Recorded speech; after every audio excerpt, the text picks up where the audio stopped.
जो आलमी इदारे ग़िज़ाई किल्लत का ख़दशा ज़ाहिर कर रहे हैं, कैबिनेट में किस हद तक कंसर्न है इस सैलाबी सूरत हाल के बाद जो फसलों को नुकसान पहुँचा है उस हवाले से? पंजाब के सैलाब में जो नुकसानात हुए हैं इंतहाई ज़्यादा, और वो तमाम कंसर्न किया गया है काबीना में, और अब वो सैलाब सिंध की तरफ बढ़ रहा है।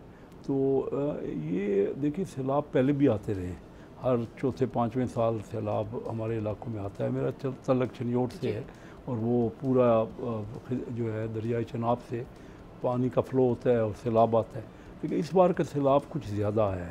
अब काबीना में आज बड़ा कंसर्न शो किया गया, क्योंकि देखिए कि हमारा ज़्यादातर जो एम्प्लॉयमेंट है लोगों की वो भी एग्रीकल्चर से है, और बहुत वहाँ पे पहले ही गंदम की फसल का जो मामला चल रहा है, उसके बाद अभी कपास की फसल है, फिर चावल की फसल है, और मकई की फसल है, वो तबाह हो गई है। गन्ने की फसल किसी हद तक बच गई है, क्योंकि गन्ना बहुत ज़्यादा पानी उनको इफ़ेक्ट नहीं करता गन्ने को।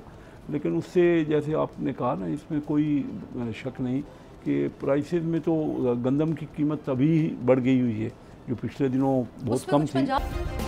सब्सक्राइब करें और बेल दबाएं ताकि कोई खबर रह न जाए।